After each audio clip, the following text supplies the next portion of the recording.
Hi, Chris Madsen here. For many years, I spend a lot of time in nature, hiking, meditating on shorelines, and pondering the world. Uh, my heart is filled with compassion and love. And every time I see suffering, every time I see a very dark force manipulating and cajoling people through media and things into lies, into uh, agendas that they say are for safety or for the best for all, but yet they aren't. They are to enslave and bring about a dark prison world where only a few elite are in control. That breaks my heart, especially when I see innocent, beautiful people that are they're indoctrinated through it all because it's authorities and things. They're just like innocent kids going through the slaughter. Yet at the same time, I also see the beautiful world that we can have, paradise on earth, literally. And I also see the beauty within so many hearts now.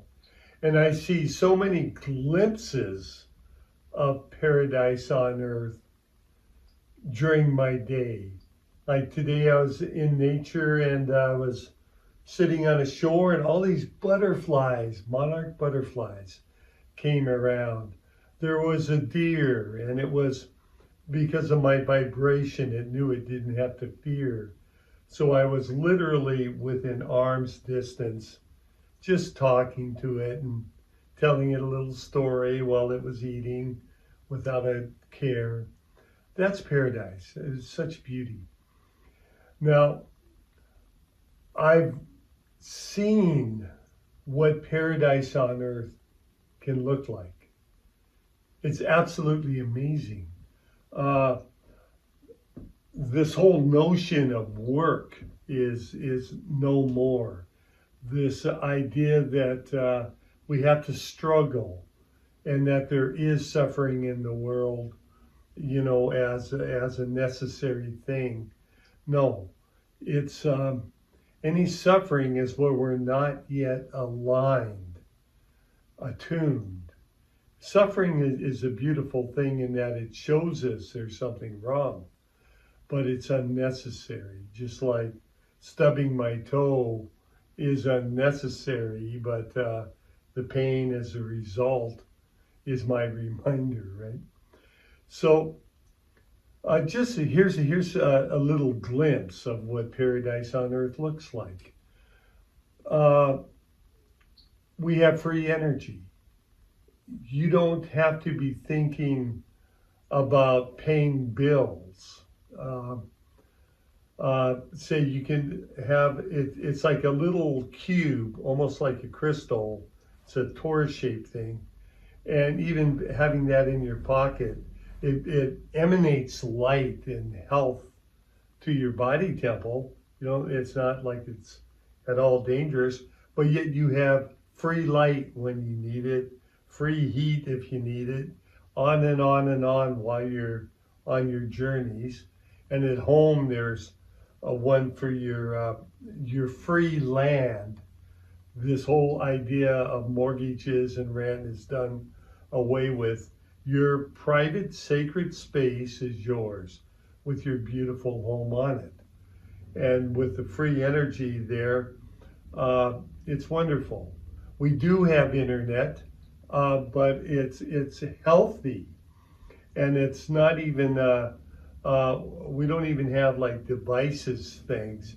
It's so progressive that okay, say 100 years ago, if I told somebody about our computers, they'd be going, no, that's crazy. You can't do all that. Well, now what I'm saying is what it looks like is that, say you want a camera, you just go camera, and then you take your pictures or your video. You want to talk to Bob that's 1,000 miles away, you just dial Bob, please. And then it's like that. There's no, the physical kind of stuff is gone. It's on and on and on. Say you're in a very cold climate. Well, on your private sacred space, you can still have a beautiful terrarium as much as you want. It's free energy. So for breakfast, you might want bananas and coconut. So you go pick your banana and coconut.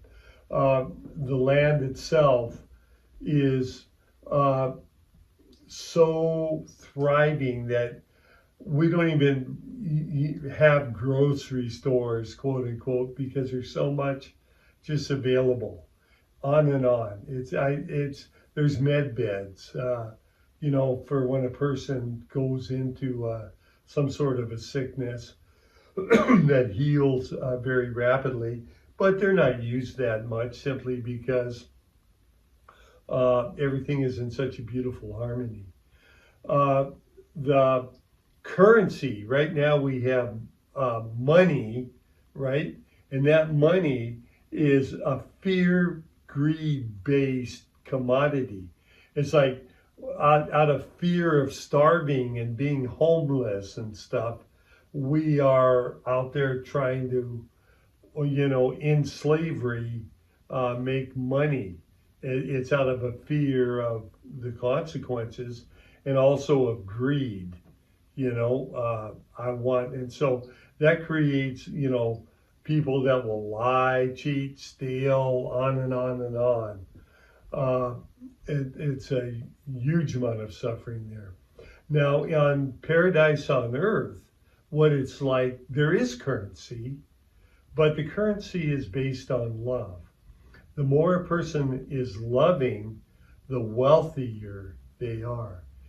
And examples is that as a being has a vision that truly is blessing people and moving in that vision, then their project is honored.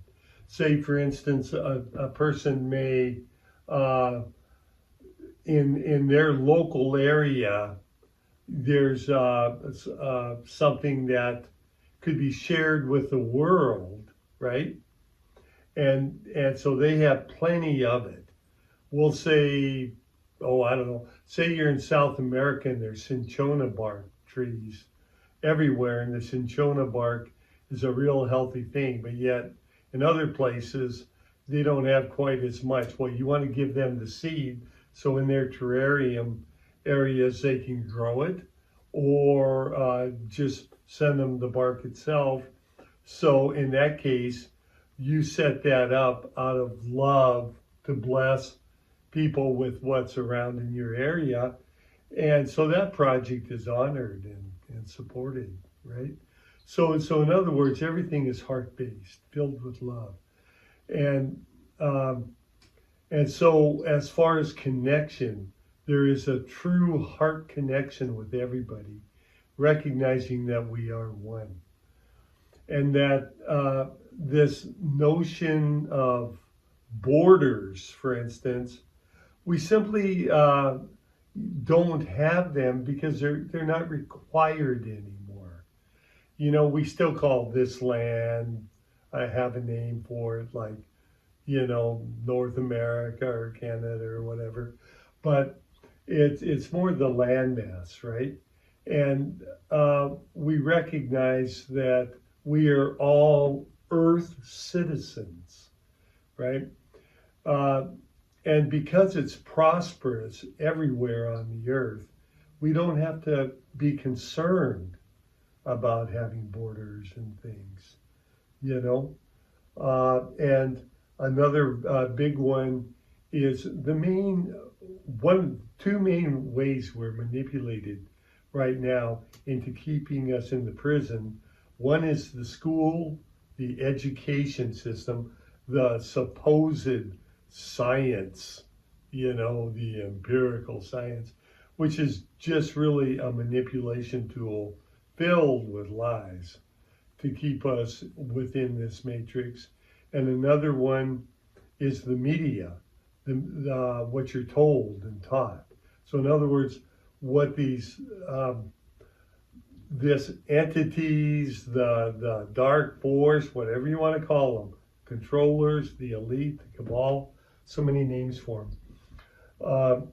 They want to keep us in prison.